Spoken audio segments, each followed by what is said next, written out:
Hey, what is going on, ladies and gentlemen? My name is Rayge, and we are back today to break down the quick event here that's going to be coming in terms of the pocket dimensions, or now they're dubbing it as the new temporal dimension. So this update is going to be featured as a mini pocket dimension that's coming here. In case you guys are interested in this event and wanting to participate, the minimum recommendations is what they're looking to have for characters is you're going to be needing both Cabal and as well as the new Illuminati team to engage. Now, you do need gear tier 15 is what they've kind of updated here in terms of the expectations. But I do want to point out, guys, in case you are interested in this game mode, you're going to be finding this under Epic Campaigns and then going to the Dark Dimensions here. Typically, when this starts, everyone's always confused about it because they don't know where to look. Well, usually if you go to the Dark Dimension, and the Pocket Dimension or Temporal Dimension should be located either on the far left or on the far right here. So this is where you would access it.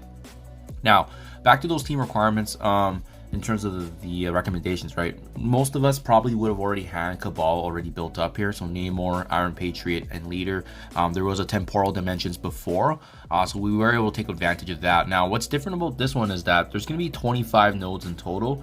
And I'll link it below, guys, but the Marvel Strike Force blog post here does show that there's going to be 25 nodes, and it's going to be consisting of a few things. You're going to need Cabal at certain nodes. You're going to be needing Cabal with legendary characters. You're going to be needing Cabal with mythic characters, so characters like Apocalypse and Skrull. And then following that, you're going to be needing the Illuminati members, at least 3 of them, right? So thankfully, they didn't include, well, originally they did, but then they revised it afterwards. You only need 3 members as opposed to 5, but they're going to be needed in conjunction with other legendary characters, mythic. And then finally, the last mission actually needs both Cabal and as well as Illuminati at gear tier 15. So that seems to be the standard. That's what they're requiring. So you're going to be needing a minimum of gear tier 15, which means, yeah, that's what I'm doing right now. I'm using a bit of my gold right now to bring these characters up. That's why my Iron Man is at gear tier 15. Black Bolt still needs a little bit more. And then finally, Mr. Fantastic, I just got him there too.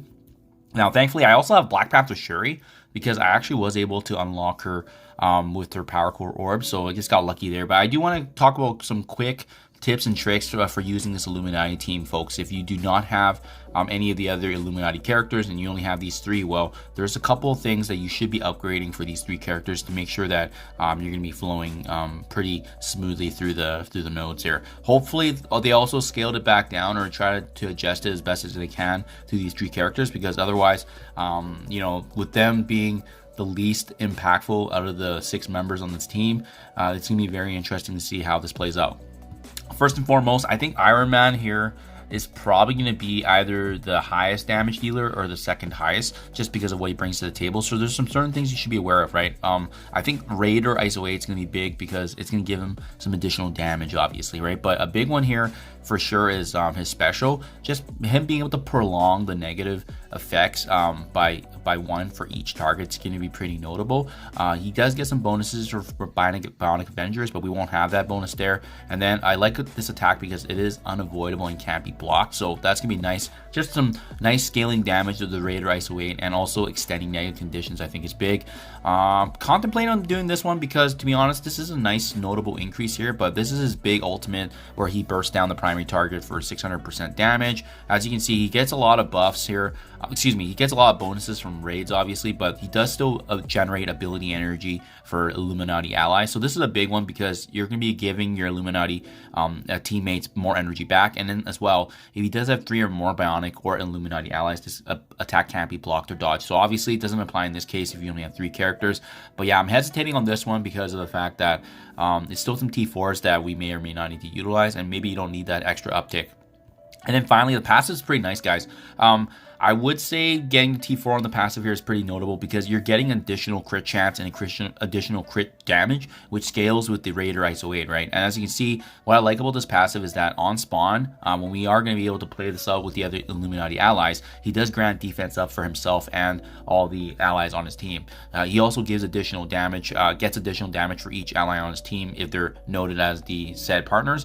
And as well, that, like I said, that crit chance, allies also gaining crit chance. So it's a good overall passive that I would highly recommend upgrading. And again, the T4 is pretty notable. As for the basic ability, I wouldn't recommend it. I think it's just pretty standard. Save your T4 materials there. Now, Black Bolt. He is basically just pure raw damage. I mean, he's really not doing anything else besides that. But for that, having said that, that means you do want to build him up as high as you can. But the reason why he's upgraded all here is because I did use him back in the day when he was in the meta. And obviously, it's been quite some time since he's returned. So first and foremost, I really do like his King of Adelan passive because characters killed by Black Bolt can't be revived.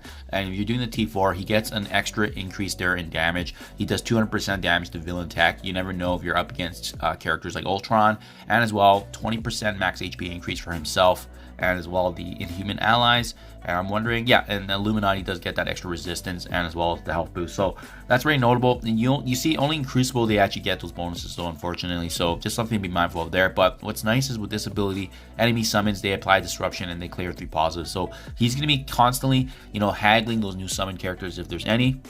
I think his most powerful ability is going to be his ultimate, being Sonic Scream. And as you can see, making sure that you get the T4 upgrade here is going to give him actually increased percentage chance for each Illuminati and human ally, and as well as 120% increase to all targets impacted. So it's just nice raw damage.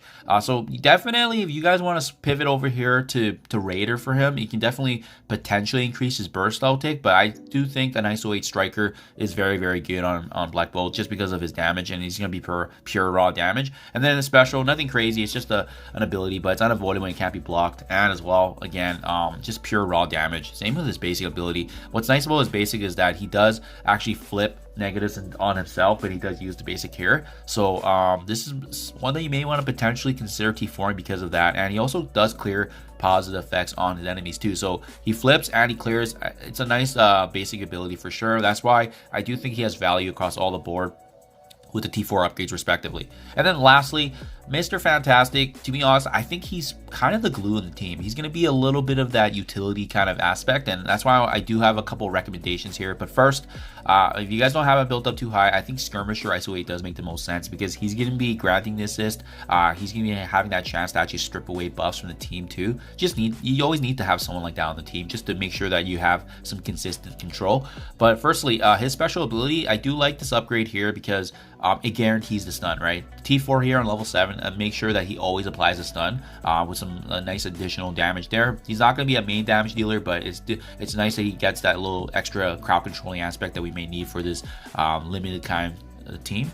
His basic ability here, nothing too crazy, just some additional damage and rebounds, but he does actually counterattack breaking this chain, so he does just do some additional damage here and there. In Crucible, there's more value because it can't be counterattacked, so I would just leave it at level 6 to be honest. And same can be said about the ultimate. It's just some additional damage here.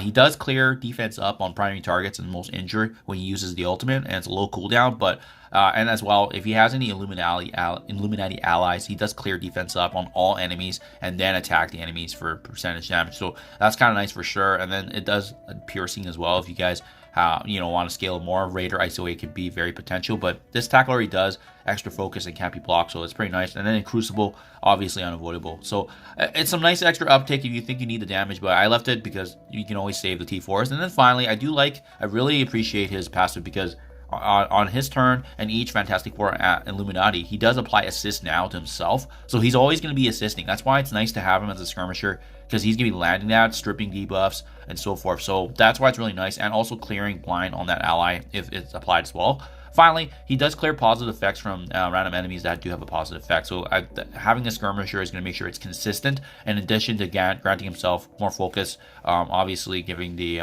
team more resistance as well.